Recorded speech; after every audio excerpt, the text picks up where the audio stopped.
Halo teman-teman, kembali lagi di Training Minitab.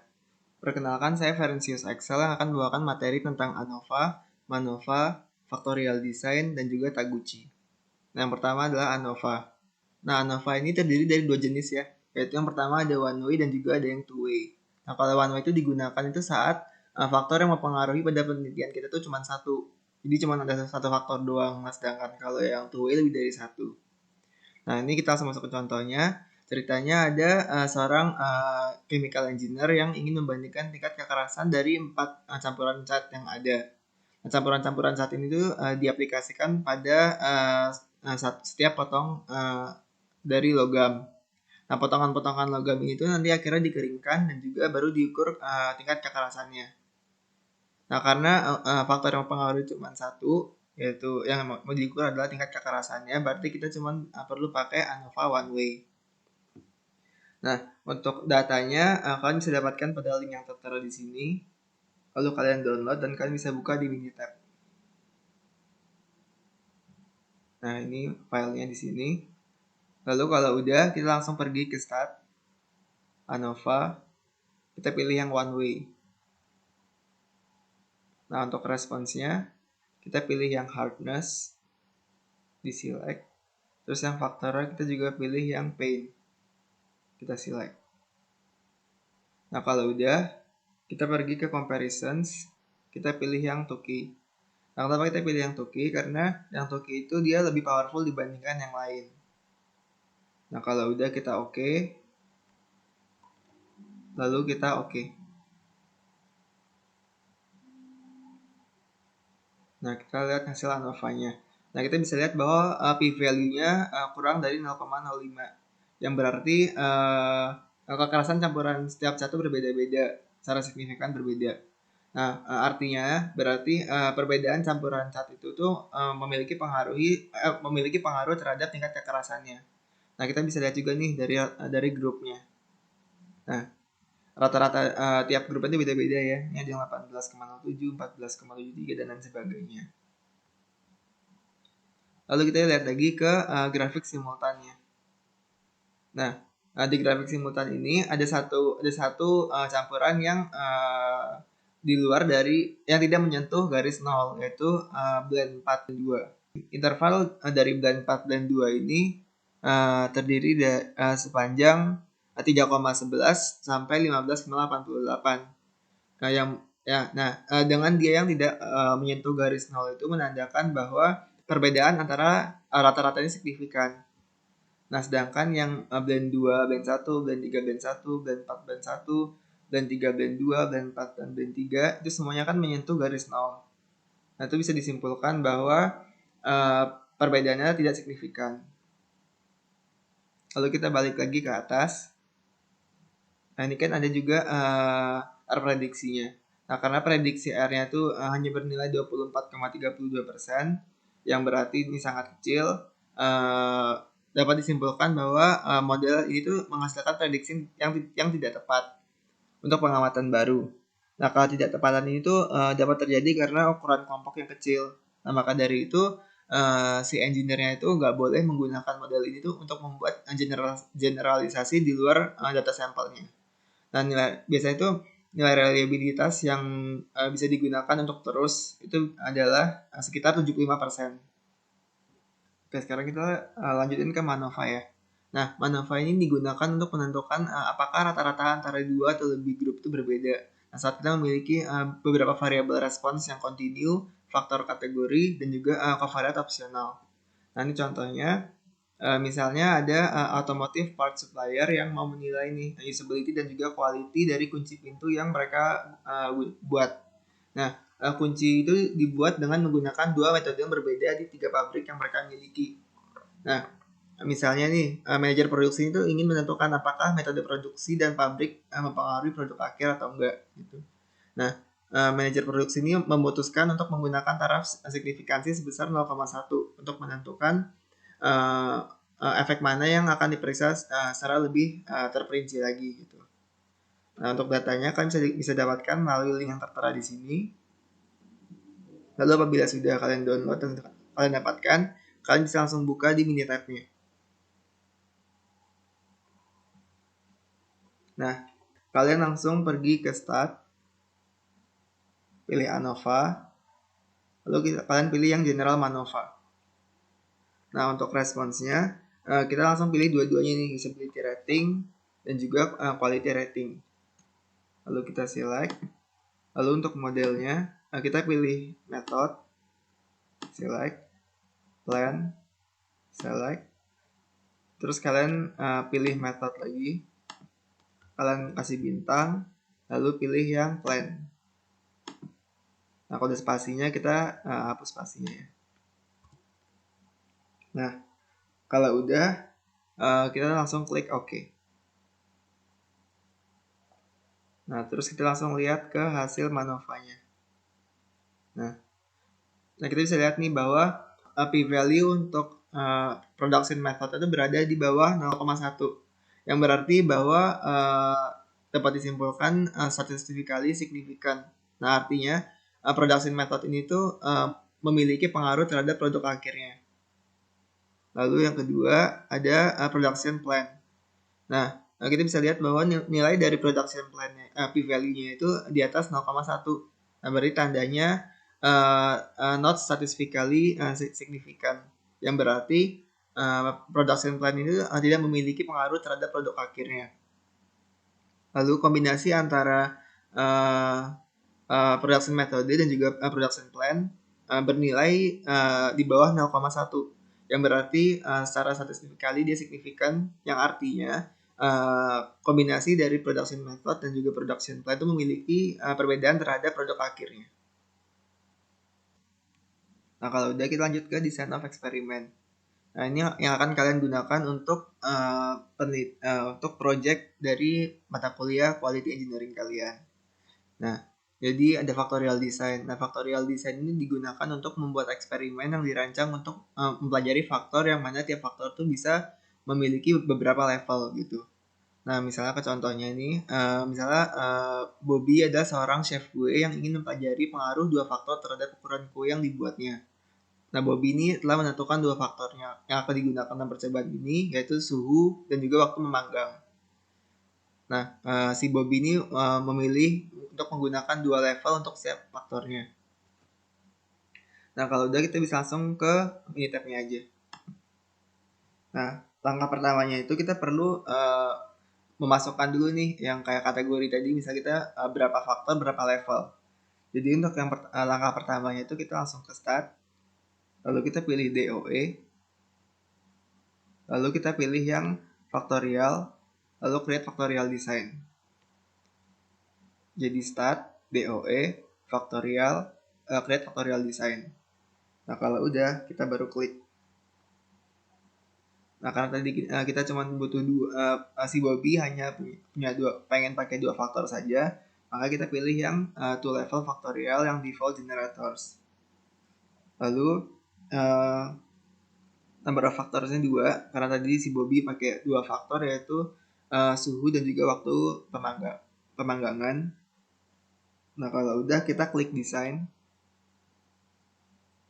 Nah, number of replikasinya kita ubah ke 2. Lalu untuk number of blocks-nya biarkan tetap 1. Kalau sudah, kita oke. Nah, kalau udah dari desain, kita pilih yang faktor. Nah, faktornya baru kita ganti ini sesuai sama yang si Bobby mau. Nah, kita anggap saja kan tadi faktor yang dipakai oleh Bobby itu ada 2. Yang pertama ada temperatur, dan yang kedua ada baking time. Nah, untuk tipenya numerik. Kenapa numerik? Karena kita menggunakan skalanya itu angka di sini ya. Nah, misalnya temperatur yang Bobby tentukan yang batas rendahnya itu adalah 325 derajat. Sedangkan yang tingginya 375 derajat. Nah, sedangkan baking time ya, misalnya si Bobby pengen nge-bake selama 30 menit dan juga ada yang 50 menit. Nah, ini datanya. Jadi seperti ini, nanti kalian masukin faktor apa aja yang kalian pengen pakai, dan juga batas-batas nilainya. Misalnya yang terendah berapa, yang tertingginya berapa gitu. Nah, kalau udah kita oke, lalu kita klik option. Nah, kita perlu uncheck yang randomize runs. Nah, kalau udah dipastikan yang tercentang hanya yang do not fold dan juga store design in worksheet. Kalau udah, kita boleh oke. Lalu untuk results-nya, kita pilih yang nomor 4 ini, yang summary table, alias table, dan juga design table. Lalu untuk yang konten alias table-nya, kita menggunakan default interaction saja. Nah, kalau udah seperti ini, kita klik OK. Nah, kalau udah, kita baru klik OK. Nah, baru deh kita dapat nih hasilnya, desain tabelnya. Nah, ini yang penting, yang perlu kalian lihat. Nah, artinya apa? Artinya kalau yang ininya minus-minus, berarti dia menggunakan nilai batas yang rendah dan rendah. Apabila plus dan minus, berarti dia menggunakan data yang tinggi dan rendah. Kalau yang minus plus berarti rendah dan tinggi.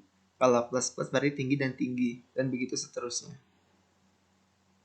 Nah, kalau sudah, kita bisa masukin nih data hasil pengukuran yang udah dilakukan oleh Bobby, yang tertera pada halaman 33 di modul Minitab-nya.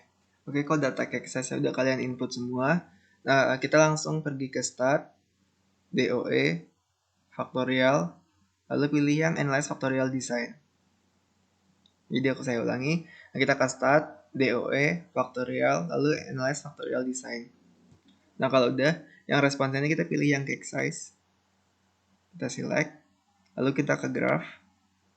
Nah, kita pastikan yang efek plots itu menggunakan yang Pareto, residual for plots-nya kita pilih yang regular, dan juga residual plots-nya kita pilih yang 4-in-1. Nah, pastikan dulu semuanya seperti ini ya. Nah, kalau udah kita oke. Lalu kita oke. Nah, baru kita lihat kehasilnya nih. Nah, bisa dilihat bahwa temperatur memiliki p-value sebesar 0,143, yang berarti dia tuh memiliki nilai lebih besar daripada 0,05, yang berarti dapat disimpulkan bahwa temperatur itu tidak berpengaruh signifikan terhadap ukuran kue yang dibuat oleh Bobby. Nah, sementara baking time memiliki p-value sebesar 0,001, yang berarti lebih kecil daripada 0,05, yang berarti dapat disimpulkan bahwa faktor baking time itu memiliki pengaruh yang signifikan terhadap ukuran kue yang dibuat oleh Bobby. Nah, kita bisa lihat juga nih dari R-square-nya. Nah, kita bisa lihat bahwa nilai itu 84,99%, yang berarti faktor suhu dan juga faktor waktu ini bisa secara simultan itu mempengaruhi ukuran kuenya. Nah, sedangkan nilai sisanya sebesar 100 dikurangi 84,99 ini tuh dipengaruhi oleh faktor lain yang mungkin Bobby nggak teliti, tapi sebenarnya itu ada faktor lainnya lagi gitu. Oke, nah sekarang kita masuk ke Taguchi. Nah, di Taguchi di Minitab itu ada dua jenis ya, ada yang static sama ada yang dynamic. Nah, yang static itu dia tuh cirinya itu adalah variasinya minimum. Nah, sedangkan kalau yang dynamic itu karena dia diukur secara dynamic, dia variasinya besar gitu. Nah, kita masuk ke contohnya, yaitu Taguchi design example-nya ini. Ceritanya itu ada seorang manufaktur engineer yang ingin memaksimalkan tingkat kerekatan dari pipa tembaga dengan mengukur gaya tariknya. Nah, si engineer-nya ini tuh udah mengidentifikasi faktor yang dapat disesuaikan. Yaitu yang pertama tuh ada pelarutnya, dindingnya, terus kedalamannya, serta perekatnya dengan 3 level, dan juga beberapa faktor yang tidak dapat disesuaikan tuh seperti misalnya waktu, temperatur, dan juga kelembapannya. Nah, yang itu dia menggunakan 2 level. Nah, kalau udah langsung ke Minitab-nya. Nah, di Minitab-nya kita sama kayak biasa, kita buat rancangan desain awalnya dulu. Nah, kita pergi ke start, terus lalu kita pergi ke DOE, lalu kita pilih yang Taguchi, lalu kita create Taguchi design. Nah, kalau sudah, kita pilih yang 3 level design, lalu number of faktornya karena tadi sesuai di soal ada 4, berarti kita pilih faktornya 4. Lalu kita langsung pergi ke desain.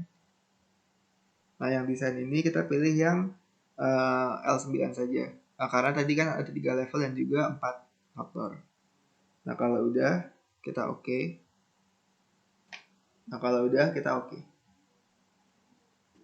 Nah, kita baru dapat sih hasilnya nih, Taguchi desainnya. Nah, kalau udah kita input data-data yang ada di halaman 39 di menu Minitab kalian ke Minitab sini. Nah, kalau datanya sudah kalian masukin semua, baru kita lakuin pengolahan berikutnya lagi. Nah, kita pilih lagi Start, DOE, Taguchi, lalu kita pilih yang Analyze Taguchi Design.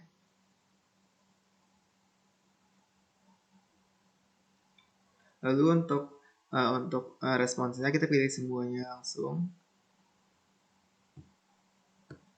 Kita select. Lalu kalau udah, kita pergi ke graph. Nah, di bagian graph ini, yang mains-nya kita uncheck.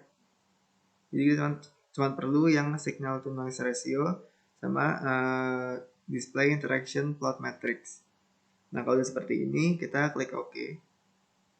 Lalu yang analysis, kita biarkan seperti ini, yang signal to noise ratio dan juga means. Kalau udah, kita OK. Lalu yang options. Nah, yang options ini kita pilihnya yang larger is better. Nah, kenapa kita pilihnya yang larger is better? Karena kan pada di soal itu diketahui bahwa si engine generator pengen memaksimalkan kerekatannya. Jadi kita oke. Lalu yang storage, kita pilih yang signal to noise ratio dan juga means. Kalau udah, kita oke. Nah, kalau udah, kita oke. Lalu kita lihat ke grafiknya. Nah, dari grafik main effect plot for SN ratio ini kita bisa lihat nih bahwa pada faktor A yang tertingginya itu ada di level 2. Faktor B tertingginya di level 2 juga. Faktor C tertingginya di level 3 dan faktor D tertinggi di level 1. Nah, kita bisa katakan bahwa base kondisinya itu adalah yang SN ratio yang paling gede. Maka dari itu base condition untuk A itu ya berarti yang level 2. Base condition untuk faktor B itu level 2. Base condition untuk faktor C itu level 3 dan base condition untuk faktor D itu ada di level 1. Oke, sekian video dari saya. Terima kasih.